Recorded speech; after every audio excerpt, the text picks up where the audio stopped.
आशा के साथ आ गया। अरे बाबूलाल भाई, कैसे हो? सुना है कल मोहनलाल तुमसे बड़ी अकड़ में बात कर रहा था। बोल रहा था कि तुमने उसे 1 महीने से पैसे नहीं दिए।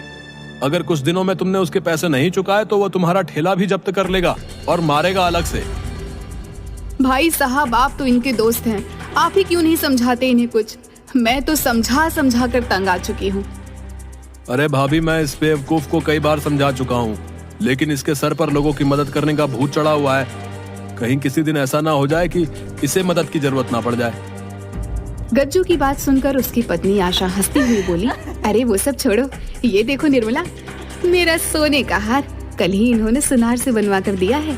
ये तो बहुत महंगा वाला हार लगता है। अरे महंगा वाला क्यों नहीं होगा, पूरे 5 तोले का है।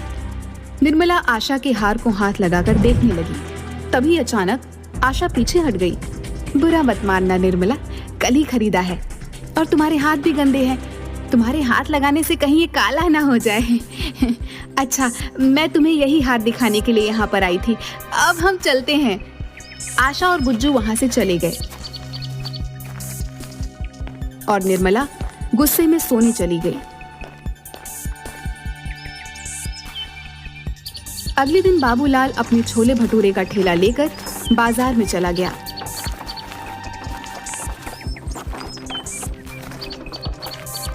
बाबूलाल के बगल में ही मुखिया का खास आदमी नरेश भी ठेला लगाता था।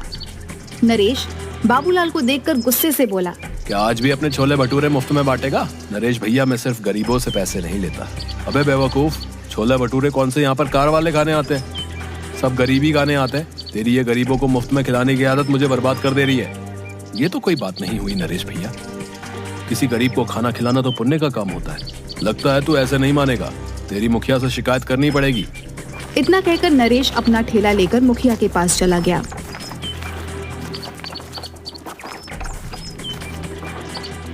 नरेश को गुस्से में देखकर मुखिया बोला, क्या बात है नरेश, आज इतने गुस्से में क्यों है? मुखिया जी, वो बाबूलाल मेरे ही बगल में ठेला लगाकर लोगों को मुफ्त में खाना खिला देता है। अब आप ही बताओ, जब लोगों को मुफ्त में छोले भटूरे खाने को मिलेंगे तो भला मुझसे वो क्यों खरीदेंगे? मेरा बहुत नुकसान हो रहा है। नरेश की बात सुनकर मुखिया गहरी सोच में डूबकर बोला, तो चिंता मत कर, इसका उपाय है मेरे पास। इस बाबूलाल को गरीबों को खिलाने की बहुत आदत है ना। आज के बाद इसके पास इतने गरीब लोग आएंगे कि ये बाबूलाल उन्हें खिलाते खिलाते कंगाल हो जाएगा। मैं आपकी बात का मतलब नहीं समझा। अगर तू समझता होता तो तू मेरी जगह होता ना। बस तू निश्चिंत होकर यहाँ से चला जा। चल। नरेश वहां से चला गया। अगले दिन मुखिया ने अपने लोगों को इकट्ठा करके उनसे कहा, सुनो, तुम सबको मैंने यहाँ पर एक खास काम के लिए बुलाया है। आज से तुम लोग सब गरीब बनकर बाबूलाल के ठेले पर जाओगे और उसके छोले भटूरे खाकर आओगे। देखता हूँ ये बाबूलाल कब तक मुफ्त में छोले भटूरे खिलाएगा। अगले दिन मुखिया के सारे आदमी गरीब बनकर बाबूलाल के ठेले पर पहुंच गए और उस दिन उन सब ने किसी भी ग्राहक को आने का मौका नहीं दिया। उस दिन के बाद वो सब रोज भेस बदल कर आते और बाबूलाल के मुफ्त में छोले भटूरे खाते। कुछ ही दिनों बाद बाबूलाल कर्जे में आ गया और अब कर्जदार उसे परेशान और घेरने लगे। बाबूलाल परेशान होकर ठेला लगाकर खड़ा था कि तभी मुखिया के आदमी संजू और नरेश वहां पर आ गए।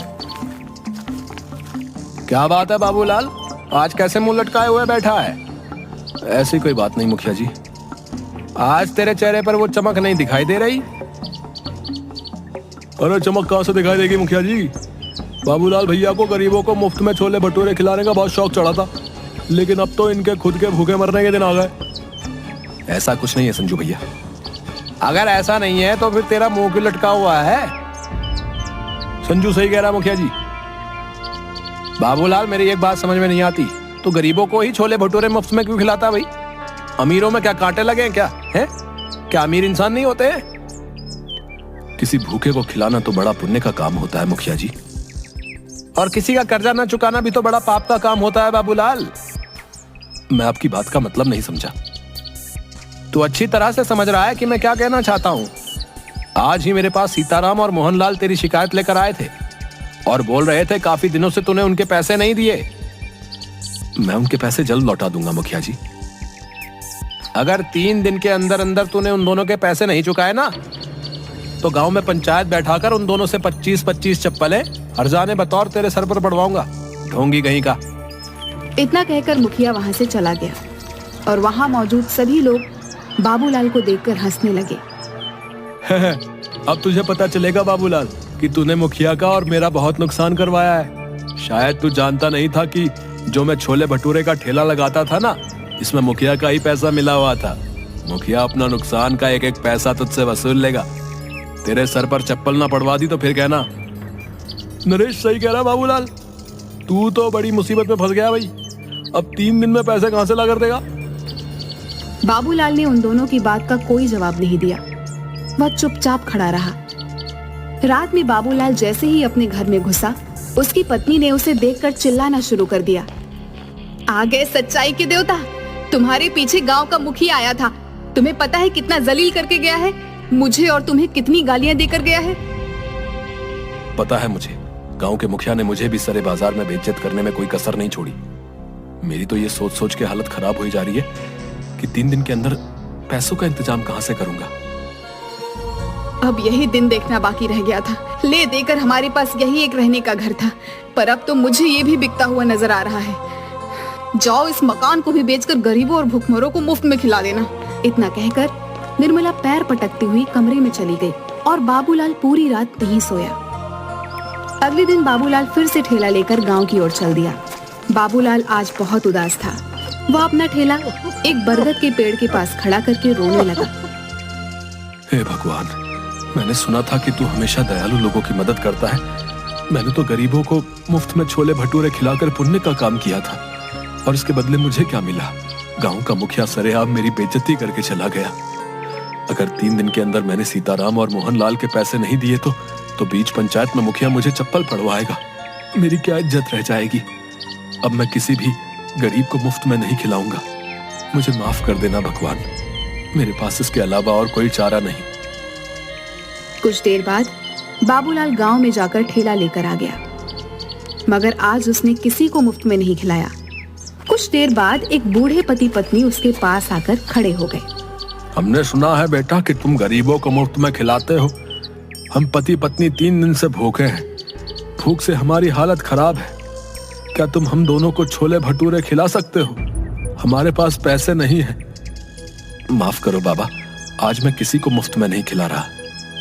बाबूलाल की बात सुनकर वहां पर खड़े हुए लोग बाबूलाल को देखकर हंसने लगे। ठीक है बेटा, जैसी तुम्हारी मर्जी। मैं तो किसी भी प्रकार से भूखा रह लेता हूँ, लेकिन ये मेरी पत्नी कुछ दिनों से बीमार भी चल रही है। तुम ऐसे ही कुछ खिला दो। मेरी मजबूरी समझो बाबा, मुझसे किसी को भूखा नहीं देखा जाता, लेकिन आज मैं बहुत मजबूर हूँ।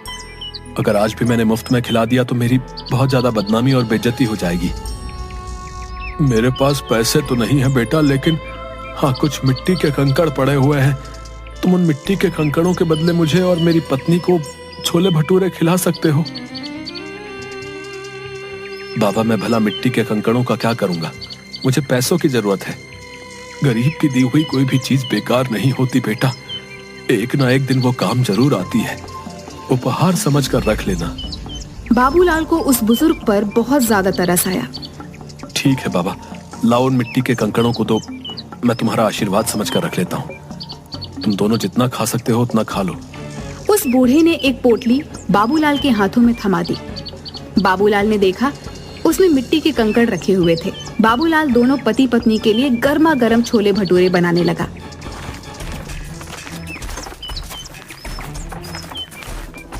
तभी वहां पर ठेला लगाकर खड़ा हुआ नरेश बाबूलाल से बोला, अरे इन मिट्टी के कंकड़ों से तू भला कैसे सीताराम और मोहनलाल का कर्जा चुकाएगा रे? बेवकूफ आदमी, इतनी बेइज्जती होने के बाद भी तेरी कुछ समझ में नहीं आया? नरेश, मेरी जिसे मर्जी चाहेगी मैं उसे मुफ्त में खिलाऊंगा। तू कौन होता है मुझे रोकने वाला? जाकर बोल देना अपने मुखिया को। मुखिया का चमचा कहीं का। 3 दिन बाद जब मुखिया उन दोनों से तेरे सर पर चप्पलें पड़वाएगा ना, उस दिन मैं तुझसे बात करूंगा। हाँ, मुझे भगवान पर पूरा विश्वास है, वो दिन कभी नहीं आएगा। इतना कहकर बाबूलाल फिर से छोले भटूरे बनाने लगा, मगर देखते ही देखते वह बूढ़े पति पत्नी बाबूलाल के सारे छोले भटूरे खा गए। बाबूलाल जरा सा चेहरा लिए उन्हें देखता रह गया। उसने देखा उसके ठेले पर अब कुछ भी नहीं बचा था। बाबूलाल चुपचाप अपने घर चला गया। क्या हुआ, आज दोपहर में ही कैसे चले आए? कहीं आज भी सारे छोले भटूरे कहीं बांट तो नहीं आए? निर्मला, मुझसे इस वक्त बात मत करो। अरे तो फिर और किससे बात करूं? अपना सर दीवारों पर मारूं क्या? मेरी तो सोच सोच के हालत खराब होते जा रही है कि 2 दिन बाद क्या होगा। वैसे तुम कभी शाम से पहले घर नहीं आते, आज क्या हुआ? बाबूलाल ने अपनी पत्नी को सारी घटना बता दी। हे भगवान, इस आदमी का मैं क्या करूं? इसने तो बेवकूफीपन की सारी हदें पार कर दी। अरे उन दोनों को सारे छोले भटूरे खिलाने की क्या जरूरत थी? मुझे क्या पता नहीं था। मुझे लगा था कि वो 2 या 3 से ज्यादा नहीं खाएंगे, लेकिन उन्होंने तो देखते ही देखते सारा ठेला साफ कर दिया। लाओ, मुझे भी दिखाओ आखिर उन दोनों ने कौन सी मिट्टी के कंकड़ दे दिए हैं जिसके बदले तुम आज सारे छोले भटूरे उनमें लुटा कर आ गए। वहाँ पर खड़े लोग तुम्हारा मजाक गलत नहीं उड़ा रहे थे। भला कोई मिट्टी के कंकड़ के बदले छोले भटूरे खिलाता है क्या? मैंने उन मिट्टी के कंकड़ के बदले उन्हें छोले भटूरे नहीं खिलाया अनीता। उन दोनों के चेहरे से साफ लग रहा था कि वो कई दिन से भूखे हैं। लाओ दो मुझे, मैं भी तो देखूं उन गरीबों के उपहार में ऐसा क्या है। बाबूलाल ने उदास मन से वह पोटली अपनी पत्नी को दे दी और पोटली में कंकड़ देखकर निर्मला गुस्से से चीखते हुए बोली, हाय राम, अब इस कंकड़ का क्या करूं? लगता है तुम्हारी किस्मत में सीताराम और मोहनलाल के हाथों चप्पल खाना ही लिखा है। अब जो होगा देखा जाएगा निर्मला। अगर भगवान ने मेरी किस्मत में गांव वालों के सामने मेरी बेइज्जती ही लिखी है तो उसे कोई नहीं बदल सकता। बाबूलाल वहां से चला गया और 2 दिन बाद बाबूलाल पंचायत में सर झुकाए खड़ा था। क्यों रे बाबूलाल, पैसे लाया है? इंतजाम नहीं हो पाया मुखिया जी, कुछ दिन की मोहलत और दे देते। वो तो हम तुझे जरूर देंगे, मगर सीताराम और मोहनलाल के हाथों चप्पल तो खा ले। ऐसा मत कीजिए मुखिया जी, मेरी बेइज्जती हो जाएगी। मैं किसी को मुंह दिखाने के लायक नहीं रहूंगा। क्या हुआ, उस दिन तो बड़ा मुंह चला रहे थे, मार खाने की नौबत आई तो अब इज्जत की दुहाई दे रहे हो? मुखिया सीताराम और मोहनलाल की ओर देखकर बोला, देखते क्या हो, मारो इस दानवीर को चप्पलों से। बड़ा दानवीर बना फिरता है, मक्कार कहीं का। मुखिया की बात सुनकर मोहनलाल और सीताराम बाबूलाल को चप्पलों से मारने ही वाले थे कि तभी वहां पर बाबूलाल की पत्नी निर्मला आ गई। खबरदार, जो मेरे पति को किसी ने हाथ भी लगाया। क्यों रे बाबूलाल की पत्नी, तुझे पता नहीं तेरे पति ने दोनों से कर्जा लिया था? तेरी इतनी हिम्मत कि तू मुखिया के आदेश को चुनौती दे? मुखिया की बात सुनकर निर्मला ने मोहनलाल और सीताराम के पैसे मुखिया के मुंह पर मार दिए। ये लो, पकड़ो इन दोनों के पैसे। आइंदा मेरे पति के ऊपर आंख उठाकर भी नहीं देखना।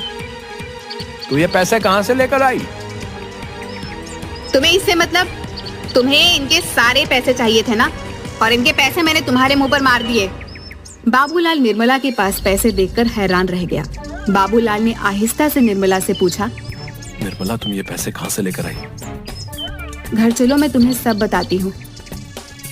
बाबूलाल निर्मला के साथ घर पर आकर बोला, अब बताओ भी निर्मला, तुम ये पैसे कहाँ से लेकर आई?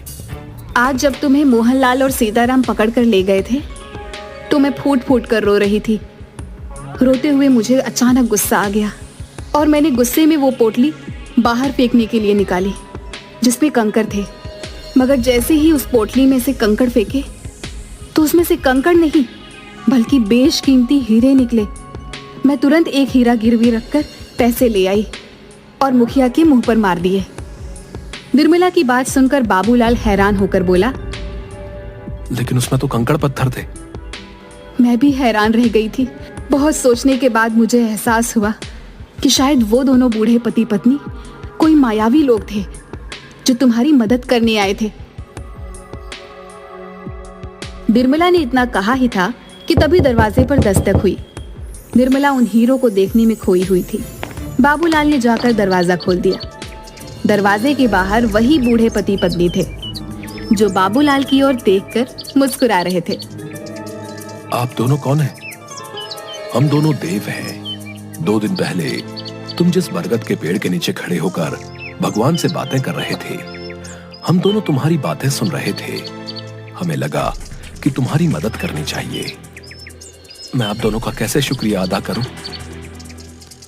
अगर तुम्हें हमारा शुक्रिया अदा करना है तो एक बात ध्यान रखना, इन हीरो को बेचने के बाद तुम बहुत ज्यादा अमीर हो जाओगे।